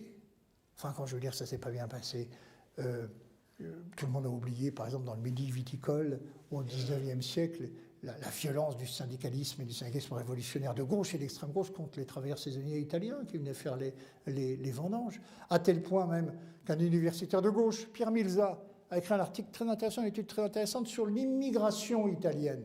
On se dit, formidable, les Italiens se sont assimilés. C'est dur de s'assimiler. Eh bien, la réalité, c'est que sur les 5 millions d'immigrés italiens, Milza a conclu à un tiers a fait souche, un tiers est reparti en Italie, un tiers a choisi un autre pays d'immigration, essentiellement les États-Unis. L'assimilation, ce processus d'acculturation, c'est quelque chose de difficile. Et la France, pendant des siècles, s'est pas préoccupée d'ouvrir les portes et les fenêtres, mais plutôt de tirer les verrous, les clenches et tout verrouiller. Terre d'accueil, où ont-ils vu cela? Terre d'assimilation, oui, nous avons réussi avec les populations européennes, une assimilation, mais qui portait encore, qui n'était pas garantie. Voilà. Mais tout ça participe de la même idée, c'est qu'ils veulent destituer le peuple français, qui au fond, pour eux, n'a jamais été un peuple, n'a jamais constitué un peuple dans l'histoire, mais le produit d'un métissage millénaire, contre toute réalité. Inutile de vous dire que le débat sur l'identité n'a servi à rien de tout cela. Si ce n'est qu'au moment même où nous enclenchions ce débat, j'apprenais, et je le fais observer au président de la République, et je lui demande de faire le nécessaire pour qu'il revienne sur cette mesure, que le ministre de l'Éducation nationale, M. Luc Châtel à l'époque, ancien directeur des ressources humaines de L'Oréal, vous voyez comme ça le qualifiait pour faire une grande politique au service de cet enjeu essentiel qui était la transmission, supprimait l'enseignement de l'histoire en classe de première S. Et nous avions au même moment le projet de faire un musée de l'histoire nationale, projet auquel je tenais beaucoup, qui s'est perdu dans les sables et qui s'est enlisé. Refonder la politique sociale, donc, c'est une œuvre de justice qui permettrait à une droite digne de ce nom de ravir à la gauche qui l'a abandonné, justement, ce flambeau, ce totem de la justice sociale. Encore une fois, pas une politique de préférence nationale, une préférence de rupture avec la préférence étrangère, qui est le régime sur lequel nous vivons. C'est ce que fondamentalement 80% des électeurs attendent, et singulièrement les classes populaires, qui vivent cette situation comme une injustice. Ils vivent, c'est pas, là encore, un extrémiste, c'est Braudel, le grand historien Braudel, qui disait, finalement, on est en train de vivre un processus colonial à l'envers. C'est le dernier arrivant qui a le plus de droits. Un peu comme le régime colonial en Algérie, c'est vrai qu'il y avait deux catégories de citoyens, les citoyens de première classe et de deuxième classe. La grande idée de Sarkozy, à un moment en 2008, c'était d'introduire la notion de discrimination positive dans la Constitution, dans le préambule de la Constitution, c'est-à-dire créer deux catégories de citoyens. Première catégorie, deuxième catégorie. Et le maximum de droits, la prime, la discrimination positive, allant aux derniers arrivés. C'est vraiment le schéma colonial appliqué à la réalité française. Nous avons été sauvés de ça, je ne m'attribue aucun mérite, mais par la grande sagesse, il faut le dire, on n'est pas obligé d'apprécier cette personne, de Simone Veil, qui au Conseil constitutionnel a fait valoir que c'était un passe-droit anti-républicain et qu'il n'était pas possible d'inscrire ça dans la Constitution. Et Nicolas Sarkozy avait été élu, comme vous le savez, sur le programme que vous connaissez, en 2007. Dernier point, et je voudrais terminer par là, c'est un point délicat. Restaurer la fonction présidentielle, réinstituer le peuple français comme sujet politique et donc sujet historique, refonder la politique sociale. Le quatrième point, c'est une nécessité sans laquelle nous serons balayés, refonder ou faire une politique de civilisation. La politique de civilisation, c'est ce que nous pouvons opposer à l'islamisme. et même je dirais tout simplement à l'islam, et il n'entre aucun mépris dans mon propos, car je vais peut-être vous surprendre, mais je n'ai pas tout à fait la vision qui est l'idée courante, dominante dans certains milieux. Il faut essayer de comprendre les choses comme elles sont parce qu'elles sont complexes. Ni la droite ni la gauche ne sont capables de comprendre culturellement, intellectuellement, philosophiquement le fait religieux. On est entré dans une ère très particulière. La formule n'est pas de moi, elle est de Régis Debray, où nous étions dans l'ère de la politique comme religion, ouverte par la Révolution française. La politique, c'était une sorte de sacrée de substitution qui remplaçait la religion, à l'ère du retour de la religion comme politique, à travers la montée de l'islam, comme agent historique.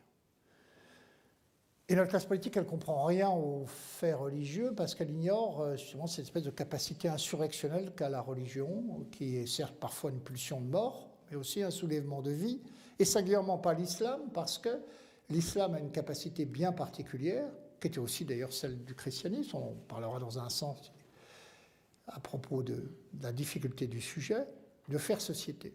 L'islam, comme vous le savez, repose sur une étroite connexion entre la foi et les mœurs. La loi civile et la loi religieuse sont indissociables, insécables. Les politiques françaises ne veulent pas le voir.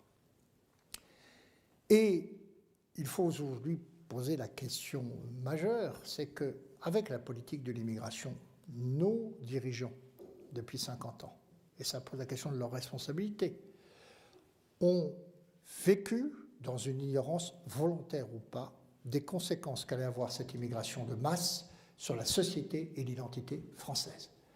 Et ils ont ignoré, ou ils n'ont pas voulu le voir, et pourtant les prodromes étaient là en 1979 avec la révolution iranienne et l'accession de Khomeini au pouvoir, le retour de l'islam comme agent historique, et pas simplement dans les terres musulmanes, là où il y avait une immigration. Alors il y a deux erreurs d'appréciation, d'approche de la question de l'islam aujourd'hui qui ont les mêmes conséquences. Mais elles sont partagées par 90% de la classe politique, 80%. La droite. La droite a toujours considéré le fait religieux, finalement, la droite a toujours tendance à vider le fait religieux de sa substance spirituelle. Ce qui l'intéresse, politiquement, c'est les croyants, c'est les fidèles. Et la droite a toujours considéré que la religion, c'est un outil de contrôle social. Ça permettait de faire en sorte que les populations se tiennent tranquilles. Voilà. C'est vrai d'ailleurs dans nos provinces au XIXe siècle, les mandements épiscopaux participaient de cette espèce d'ordre moral que décrit la gauche. J'ouvre une parenthèse tout à l'heure, je ne vous l'ai pas dit, mais c'est trop drôle. Le projet émancipateur de la gauche au XIXe siècle a consisté à combattre le suffrage censitaire et la censure préalable. Ils n'ont pas eu besoin de faire voter des lois pour rétablir à leur profit aujourd'hui le suffrage censitaire et la censure préalable. C'est quand même formidable. Nous vivons dans un monde où toutes les valeurs sont inversées. Personne ne s'en aperçoit parce que la culture historique, la perspective, le surplomb n'existent plus, même chez les politiques et surtout chez les politiques. Bon, la droite, pour elle, la religion, c'est ça. Alors, avec les musulmans, leur attitude, c'était il faut contrôler ces populations, on va leur redonner une représentation politique, factice, de manière à essayer maintenir une paix sociale, voilà, dans les quartiers, dans les banlieues. C'est, si vous voulez, la position qui illustrait très bien ce dialogue entre l'archevêque Maury, qui était archevêque de Paris sous l'Empire, et le préfet Pasquier, qui se croisent dans l'antichambre de l'empereur, et en se quittant, l'archevêque met sa main sur l'avant-bras du préfet et dit, au fond, monsieur le préfet, vous et moi, on fait le même métier. C'est-à-dire faire en sorte que la population se tienne tranquille, on assure l'ordre. Eh bien, la droite vis-à-vis de l'islam devait avoir qu'une attitude. Ça ne peut pas dire qu'il y a une réflexion de fond sur l'expansion de l'islam en France. C'est comment contrôler ces populations. Avec cette idée formidable, c'est qu'on va construire un islam de France qui sera un islam des Lumières, un islam de progrès, bref, un islam désislamisé. C'est-à-dire, ils veulent opérer cette dissociation qui est impossible entre la loi civile et la loi religieuse, puisque c'est un impératif théologico-politique. Mais ils ne le comprennent pas parce qu'ils ne le savent pas, ou ils ne veulent pas le savoir. Et même les meilleurs d'entre eux ont du mal à en tirer les conclusions. Je pense à Chevènement, par exemple. Eh bien, le contrôle social. Eh bien, on va faire comme du temps de la politique coloniale. C'est d'ailleurs une politique néocoloniale. C'était le maréchal Bugeaud, les bureaux arabes, en 1844. On va essayer de susciter une petite bourgeoisie, d'Aga, de Bachaga. On va leur donner des bakchiches. Et puis, on va leur dire, vous représentez les musulmans ou les arabes. Bon. Et puis, évidemment, on compte sur vous pour sous-traiter le maintien de l'ordre. On a fait exactement la même chose de Chirac à Sarkozy en passant par Pasqua avec la communauté musulmane. On a voulu créer ce Conseil français du culte musulman pour essayer de donner vie à un islam modéré, à un islam des Lumières, à un islam avec lequel on pourrait dialoguer. En fait, la réalité, c'est un islam corrompu, un islam qui ne vit pas pour l'islam, mais par l'islam. Je rapporte dans mon livre le dialogue entre Boubacar et Sarkozy. Sarkozy, Dalil, j'ai besoin de toi. Ah, dit Boubacar en portant la main sur son cœur. Oui, j'ai besoin de toi. Qu'est-ce que tu vas me demander, dit Boubacar. Eh bien, écoute, il faudrait que tu sois candidat au Conseil français du culte musulman. Ah, dit, mais tu sais que je suis très malade, dit Dalil Boubacar. Sarkozy qui connaît son homme. Combien, Dalil Boubacar. Je peux pas. Sarkozy insiste. Combien? Et Boubacar dit, ce que tu me demandes là est impossible. J'ai été élevé dans une mosquée, je déteste les Arabes et encore plus les musulmans. Son père était directeur de la Grande Mosquée de Paris. Dialogue que m'a rapporté Nicolas Sarkozy. Alors donc voilà, je ne sais pas s'il en assume aujourd'hui la paternité, mais il ne l'a pas démenti. Créer une fausse représentation corrompue avec l'argent public, les subventions publiques, les grands frères, les imams remplacent les agas, les bachagas de l'ère néocoloniale et on se dit on va avoir la paix. Mais la réalité de la population musulmane, c'est quel mépris pour les musulmans. Quel mépris pour les musulmans. C'est pas, le peuple musulman ne se sent pas représenté par ces pseudo-élites d'islam de France qu'on essaye de faire vivre à tout prix. Et surtout, ça montre une chose, c'est que pour aujourd'hui combattre l'islamisme, la droite ne compte que sur ses forces physiques, alors qu'il faudrait faire appel à des forces métaphysiques. C'est-à-dire qu'on ne raisonne qu'en termes de sécurité. C'est bien la sécurité? Ah ben oui, on a besoin. Alors que droite et gauche ont été d'accord pour réduire les budgets de la défense et de la sécurité pendant 30 ans. Voilà. Aujourd'hui, on découvre la nécessité, que l'histoire est tragique, qu'elle nous rattrape et qu'il faut de l'argent et il faut des moyens. Mais ce n'est pas suffisant. C'est posé en termes de petite politique, de moyens, ce qui est une question de civilisation. Parce que la question, ce n'est pas ça. La question, c'est qu'est-ce que nous opposons à l'islamisme? Quelles sont les valeurs qui nous permettent de faire société? Alors la gauche a un autre travers. La gauche a toujours, non seulement ignoré, mais méprisé le fait religieux. Le fait religieux, pour une grande partie de la gauche, je généralise, il y a des chrétiens de gauche, mais la gauche des Lumières, est rationaliste, libre penseur, et considérait que la religion, c'était une séquelle du passé, c'était un archaïsme qui n'avait aucun avenir, aucun futur.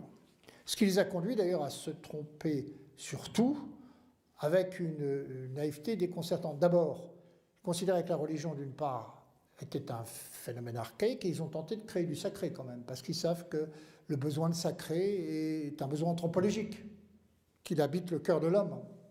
Alors, quel que soit le nom qu'on donne à ce sacré. Alors, il y a eu ces sacrés de substitution, la République en est un d'ailleurs. Le problème, c'est qu'elle n'a jamais créé un appareil symbolique qui suscite beaucoup de respect, il faut le dire, sans préjuger de ce qu'est la forme du régime. Nous avons une constitution qui, depuis 1884, interdit qu'on remette en cause la forme du régime républicain. Vous voyez, c'est bien français, ça. Ça veut dire qu'on sacralise la forme républicaine. Ça veut dire que la forme compte plus que le fond.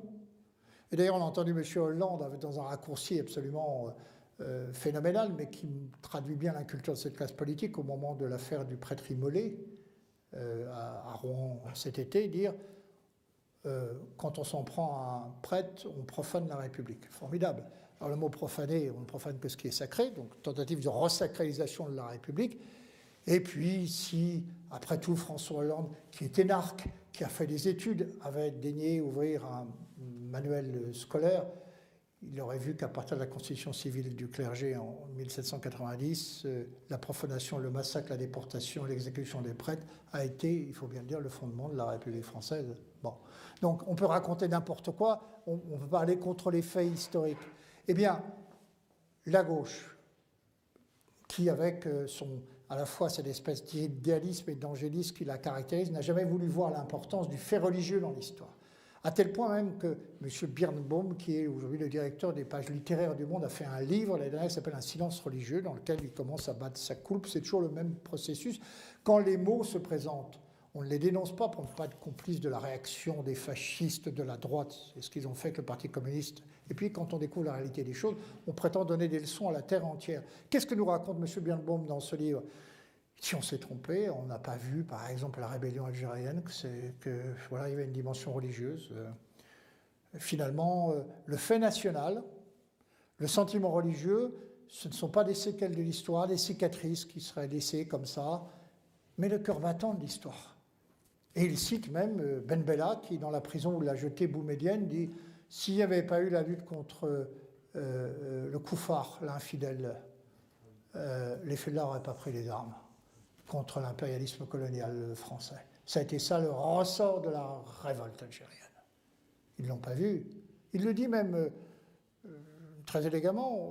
Beaucoup de nous croyaient que Al-Mujaïd, le titre de l'organe de l'armée de libération nationale, signifiait le combattant. Manque de chance, ça signifie le combattant de la foi. Eh bien, cette gauche qui ignore le fait religieux porte aujourd'hui, il faut bien le dire, et peu de gens le disent, une responsabilité majeure dans le processus de radicalisation de l'islam en France. Majeure. Elle est pour beaucoup dans le refus de s'intégrer que manifestent aujourd'hui les musulmans vis-à-vis de la société française. Je ne dis pas qu'il n'y a que ça, mais ça compte beaucoup. Pourquoi ? Parce que toutes les avancées sociétales que la gauche a apportées sont vécues par les musulmans comme autant d'agressions à leur être de croyants, que ce soit le mariage pour tous, la banalisation de l'avortement, la répudiation des valeurs viriles. C'est quand même frappant, on ne voit pas ça. 80% des convertis en France sont des jeunes hommes qui trouvent à l'intérieur, qui veulent chercher à l'intérieur de l'islam une situation et un statut que c'est l'espèce de, je ne condamne pas du tout le féminisme, mais disons le féminisme hystérique ambiant, répudie et ridiculise. Le dernier des imbéciles, justement, c'est le manœuvre masculin, celui qui n'a que sa force physique, ses bras pour travailler, le prolétaire. C'est la figure sociale la plus dépréciée aujourd'hui. Eh bien, posons la question de savoir ce que ces jeunes hommes vont chercher dans l'islam.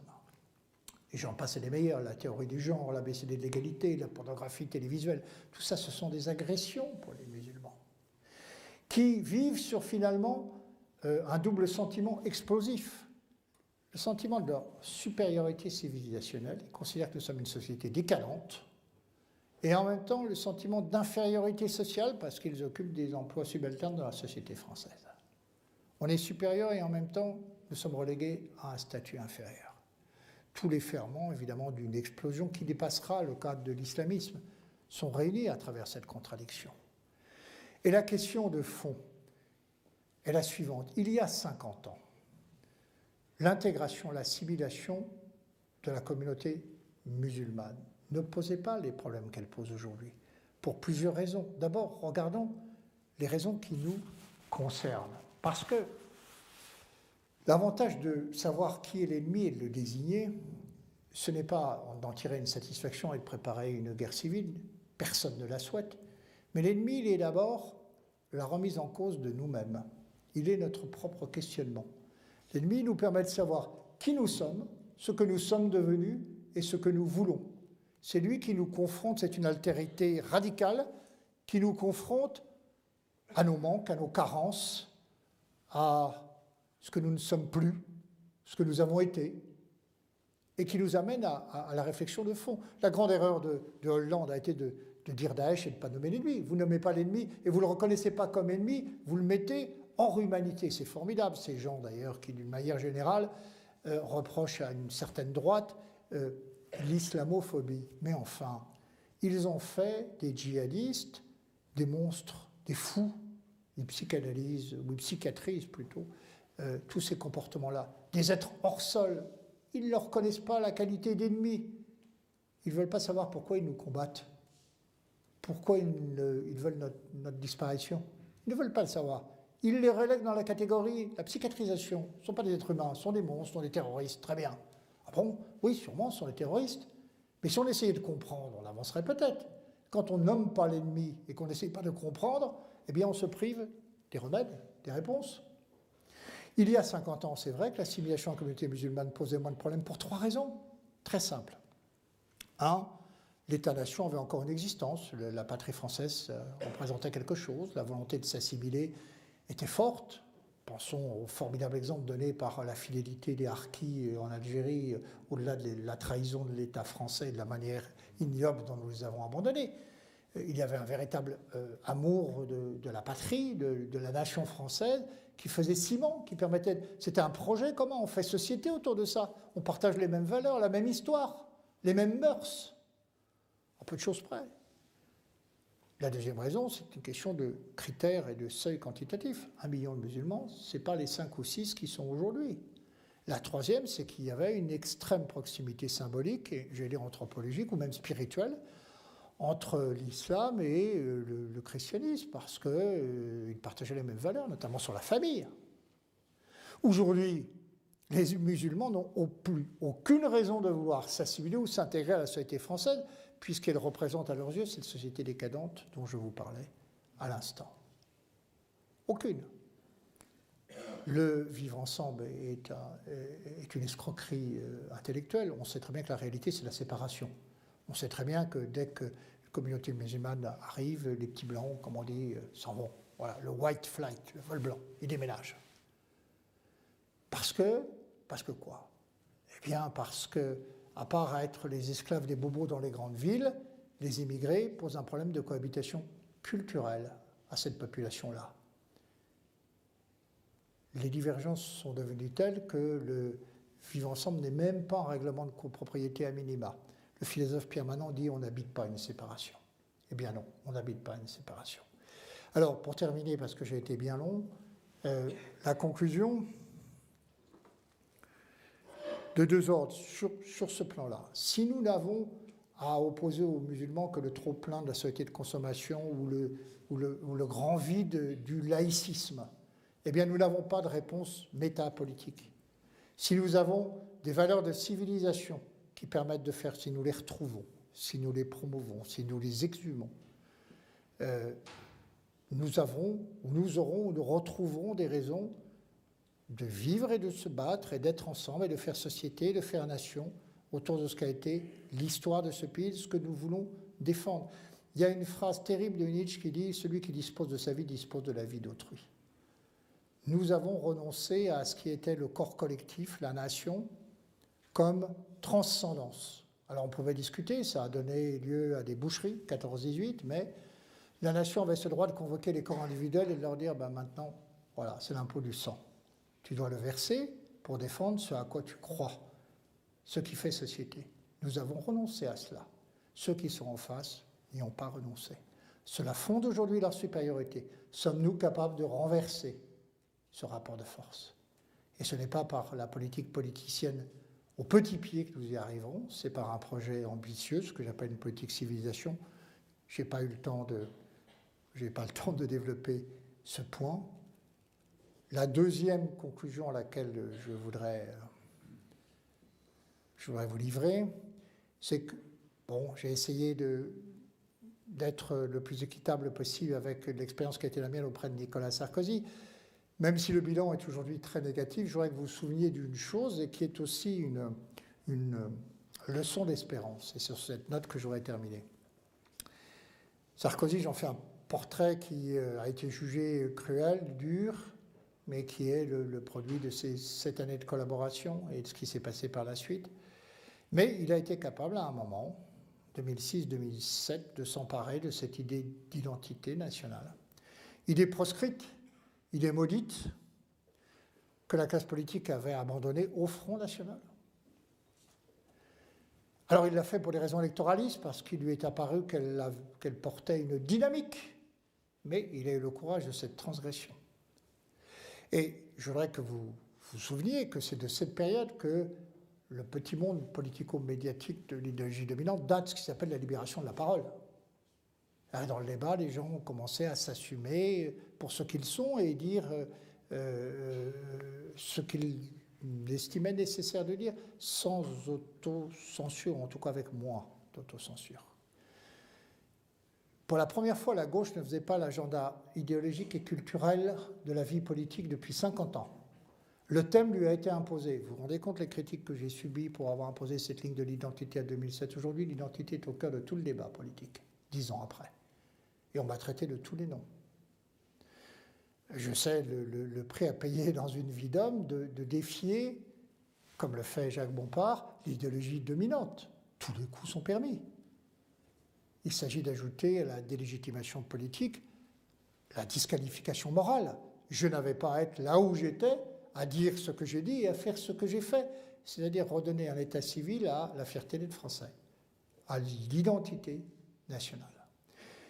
Certes, Nicolas Sarkozy n'a pas donné corps à cette promesse de restaurer ce qui permet aux Français cette amitié supérieure, ces 1000 liens ténus qui fait qu'en société, nous partageons un commun qui dépasse nos propres vies. Il n'a pas réussi. Mais en même temps, cette idée est réapparue dans le débat politique. Elle a été, j'allais dire, réacclimatée. Et c'est ça l'important.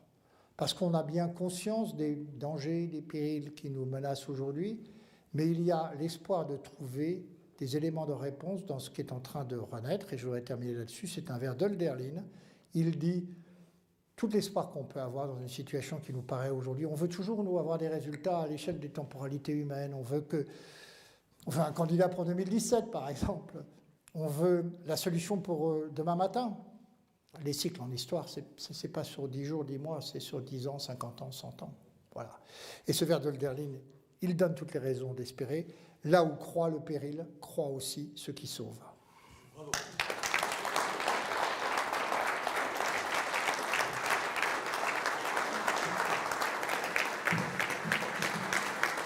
Merci, cher Patrick Buisson, pour ce brillant exposé. Nous allons vous proposer un temps de questions-réponses d'à peu près 15 minutes. On fera passer le micro parmi la... Voilà. Soyez gentils, posez des questions courtes et si possible une seule question à la fois. Ça sera plus simple pour l'orateur qui a été extrêmement brillant.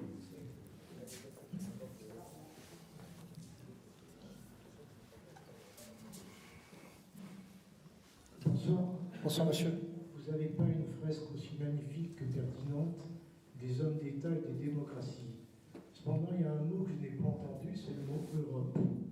Pensez-vous que le monde et l'Europe autoriseraient, au sens où vous l'entendez, l'émergence d'un homme d'État? Quelle Europe? Si c'est l'Europe des eurocrates, sûrement pas. On le sait, elle est là, exactement comme les partis politiques, pour produire de la conformité. Si c'est l'Europe des peuples, si c'est l'Europe des souverainetés nationales, tel qu'elle était le projet initial, sûrement, je pense d'ailleurs que tout ce qui se passe en Europe, tous les mouvements qu'on voit naître de manière parfois surprenante avec des incarnations qui nous déroutent, témoignent de la volonté des peuples de résister sur ce qui a été leur valeur, leurs racines. Car si le phénomène global a été celui d'une déchristianisation, les valeurs de ce qu'a représenté la chrétienté, l'entraide, la solidarité, l'échange, le don, la gratuité, demeurent au cœur de la culture européenne. Et il faudra bien que quelqu'un les porte, justement, c'est ce que j'appelle une politique de civilisation, pour résister à la fois aux deux menaces. Elles sont, il y en a une qui nous paraît plus terrible que l'autre, mais d'un côté, il y a la finance globalisée, mondialisée, qui souhaite détruire les peuples, toutes les communautés d'appartenance, parce qu'elle veut des individus réduits à l'état de consommateurs. Elle ne veut ni des citoyens, ni des hommes libres sous couvert d'autonomie. Elle crée les pires dépenses aujourd'hui. Ce discours de l'émancipation est extraordinaire. Il a consisté à dire les gens avant étaient très malheureux, ils étaient prisonniers des tas de choses, de la famille, de la religion. Ils étaient aliénés, ils vivaient ces suggestions comme quelque chose de terrible. le capitalisme financier, je ne parle pas du capitalisme entrepreneurial, le capitalisme financier, la finance globalisée, cette révolution économique et culturelle qui s'est imposée à nous dans les années 60 aboutit à quoi? Quel est le projet de vie d'un jeune couple aujourd'hui à 25 ans? S'endetter pour 40 ans pour finir de payer la créance souscrite pour l'achat d'un appartement le jour de la retraite. C'est ça l'autonomie? C'est ça la liberté? Et les aliénations anciennes, elles avaient ceci de particulier, c'est qu'elles pouvaient être physiques, mais elles n'aliénaient pas les chaînes de l'esclave sont plus lourdes que les ficelles de la marionnette. Le système aliène la liberté des individus de manière totale et prétend régir les consciences. C'est la différence avec l'ancien ordre moral. Il y avait un ordre moral au XIXe siècle en France, c'est vrai. Enfin, tout le monde ne le respectait pas. Bon, et puis les sanctions étaient relativement... Baudelaire est condamné pour les fleurs du mal en 1857, oui, c'est vrai. Mais aujourd'hui, l'ordre moral est terrible, vous voyez bien la pression qu'il exerce. Ce nouvel ordre moral qu'assume aujourd'hui la gauche, mais qui ne se dit pas, ne se définit pas comme tel. Vous voyez bien les sanctions, les pressions qui s'exercent sur les individus. Et quant aux trajectoires de vie, eh bien c'est ça qu'il nous propose, c'est cette libération formidable qui consiste à être le débiteur d'une banque de l'âge de 25 ans à 65 ans. Donc la finance globalisée, l'islam radicalisé, ce sont les deux menaces qui pèsent sur la société française. La réponse, elle est du même ordre, encore une fois, je vous disais, une politique de civilisation. Et on voit bien d'ailleurs que ce qui a été ce fond culturel chrétien est aujourd'hui la base de résistance de tous les peuples européens, même si les gens ne vont plus à l'église. Ce n'est pas une question confessionnelle, c'est une question, je veux dire, d'adhésion à des valeurs, à un habitus, à ce qui est nos mœurs, notre art de vie, notre mode de vie qui a été façonné par le christianisme, qu'on le veuille ou qu'on ne le veuille pas. D'ailleurs, un philosophe dit que les grandes dérives que sont le socialisme et le capitalisme sont les idées chrétiennes devenues folles. La matrice chrétienne demeure, il peut en sortir d'autres choses à condition qu'on ait des hommes d'État qui sachent évidemment dire par exemple que la crise aujourd'hui, avant d'être une crise économique, c'est une crise de société, c'est une crise de la pensée, c'est une crise de la civilisation. Nous n'avons plus ce lien social qui permettait aux Français de vivre ensemble. Il y a encore des choses formidables. En France, il y a 11 millions d'aidants. Qui le sait? Les 11 millions d'aidants, c'est-à-dire de personnes qui se consacrent à s'occuper d'un proche, d'un parent, d'un voisin, etc., représentent, ça a été chiffré par un économiste, 165 milliards d'euros. C'est mieux que la sécurité sociale. Et ça, c'est à l'état de gratuité. Nous avons, pendant 50 ans, combattu ces gratuités. Nous avons prétendu y substituer l'État-providence. Et quand l'État-providence n'a plus d'argent, on a démoli la famille, les communautés naturelles, les voisinages. Il ne reste plus rien. Moi, j'ai toujours été frappé par le phénomène de la canicule en 2003. En province, dans une petite ville, dans une belle ville comme celle d'Orange, il y a toujours quelqu'un pour regarder si les volets sont ouverts ou pas. Alors, la modernité est passée par là, comme elle est passée partout, mais il y a encore un souci du voisinage et ces vieilles coutumes d'entraide, qui est celle de la France paysanne. À Paris, 300 morts dont les cadavres n'ont pas été réclamés pendant 2 mois. On est morts, les vieux, dans l'indifférence, la solitude et l'ignorance totale. Cette société-là, elle existe encore dans la France profonde, dans une ville comme Orange, dans ces petites villes qui sont... Au lieu de s'occuper de restaurer ça, par exemple, les États n'ont eu de cesse, pour les avoir créés, de supprimer ou diminuer les allègements fiscaux dès qu'on emploie des aides à domicile ou des choses comme ça, ou sur la dépendance, par exemple. Voilà. C'est-à-dire tout ce qui pourrait encourager la solidarité naturelle, qui était celle des communautés naturelles, pas des superstructures, pas des administrations, pas des guichets, la famille, le voisinage, les copains, tout ce qui forme le tissu social, tout ce qui fait qu'il y a un lien social. Tous les murs porteurs du lien social ont été détruits ou fermés. Je vais être à la fois caricatural, mais allez, on a fermé l'église, on a fermé le bistrot. Voilà. Et donc, on empêche les hommes de retrouver à travers ces formes de socialité ce qui faisait le meilleur de l'humanité, ces ressources inépuisables qu'est la gratuité, l'entraide, le don. C'est ça les valeurs chrétiennes. Oui, d'autres questions? En début d'exposé, vous nous avez parlé de la reculade de la diplomatie américaine lors de l'affaire des missiles de Cuba. Oui. tout à fait. À l'époque, je servais à l'amirauté de Brest. On avait une opinion absolument opposée. Donc je ne sais plus quoi penser, si vous pouviez nous expliquer un petit peu. C'est très simple, moi j'en sais ce qu'ont écrit les historiens sur la question. C'est que l'Union soviétique et Khrouchtchev voulaient absolument la réélection de Kennedy, parce qu'ils considéraient que c'était pour eux le meilleur président. Après avoir joué ce bras de fer d'intimidation pendant 2 mois, cette menace de blocus, hein, vous vous en souvenez, les soviétiques ont jugé qu'il était bon d'accorder une victoire faciale, apparente, à John Fitzgerald Kennedy. Ils ont retiré les missiles, mais il y avait une partie non dite, une clause secrète de ces accords diplomatiques, comme il y en a toujours une, c'est que dans les 6 mois qui suivaient, les Américains s'engageaient à retirer les missiles Jupiter qui étaient basés en Turquie, ce qui s'est effectivement passé. Ils ont offert une victoire politique de façade à Kennedy, qui n'en a pas usé, le pauvre, contre finalement une reculade diplomatique. Mais pourtant, effectivement, pendant 2 mois, tout le monde a cru à l'hypothèse d'une 3e guerre mondiale. Voilà. Mais je ne citais cet exemple que pour montrer quel était le décalage entre ce que les télévisions, la communication fait et projette du politique, c'est-à-dire une identité construite qui le plus souvent ne correspond absolument pas à l'identité réelle. Bonsoir. Pensez-vous que la classe politique dite de droite soit en train de faire le deuil du politiquement correct, réellement? Est-ce que vous pouvez préciser votre question? Est-ce que M. Fillon, par exemple, soit prêt à abandonner le politiquement correct? Alors, écoutez, d'abord, il y a un principe qui est de juger les hommes sur ce qu'ils font. Il y a une campagne électorale. Moi, j'ignore sur quel thème François Fillon va faire sa campagne électorale. Je vois bien par quel électorat il a été porté. On voit bien le message qui a été envoyé par les électeurs à ce candidat. Maintenant, il va faire une campagne avec des thèmes, nous jugerons sur pièce. Et puis, s'il est élu, on verra s'il n'y a pas de distorsion entre la campagne, dont on sait qu'elle est un moment souvent de grande démagogie, et la pratique politique. Le problème du Sarkozy, ça a été la contradiction que constituait la cohabitation d'un discours dur et d'une pratique molle, et même d'une absence de pratique. Alors peut-être aura-t-on ça, ou peut-être aura-t-on un candidat fidèle à ses engagements. Je n'en sais rien, et je ne veux pas surtout préjuger de ce qu'il fera. Il reste que c'est vrai, et là aussi, quand même, il faut considérer les choses. On a vu de manière tout à fait surréaliste le débat au lendemain du premier tour a été enclenché par Alain Juppé sur l'avortement. Bon, parce que l'avortement, c'est une loi de la République. Il n'y a que certaines personnes pour considérer que la loi est une loi au-dessus des lois naturelles, mais enfin, bon, c'est comme ça. Les politiques ne veulent pas aborder ce sujet, c'est devenu un nouveau tabou.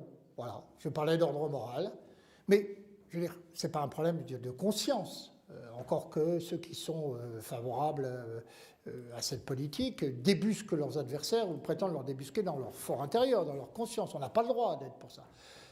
Si on regardait le problème d'un point de vue simplement politique, eh bien on le traiterait peut-être de façon politique. Quand on relit le texte de la loi de Simone Veil, elle passerait aujourd'hui pour une dangereuse réactionnaire. D'ailleurs, les socialistes sont pressés d'épousseter la loi. Il n'y a plus de situation de détresse. L'avortement est un parcours de rêve auquel personne ne peut s'opposer. La réalité, ce qui nous fait réfléchir d'ailleurs sur le progrès et toutes les doctrines qui vont autour. C'est un historien d'ailleurs, le roi Ladurie, qui avait fait une très belle contribution sur ce thème. Bon, en 1975, quand est votée la loi sur l'avortement, vous connaissez ce qui est mis en avant, et parfois à juste titre. Bon, nous allons avoir pendant 40 ans le même nombre incompressible d'avortements par an, 200 000. Ça ne bouge pas. Pourtant, en 40 ans, les moyens, les techniques de contraception ont considérablement progressé. Pilule du lendemain, de la veille, de l'avant-veille, RU 486, autorisation pour les mineurs. 200 000 avortements. De manière invariable sur 40 ans. Et c'était la réflexion de le roi Ladurie qui se dit, mais finalement, 200 000 avortements sur la naissance annuelle, c'est d'après les études c'est un spécialiste de l'histoire sérielle, comme Pierre Chaunu, comme Brodel, l'étude qu'on a, ça représente à peu près le même pourcentage que prélevait la mort sur les nouveau-nés à la naissance sous Louis XV. C'est-à-dire l'absence d'hygiène, la manière dont on accouchait faisait qu'il y avait à peu près le même ratio. À quoi ont servi les progrès de la médecine? quand on regarde simplement l'évolution sur 3 siècles quantitativement.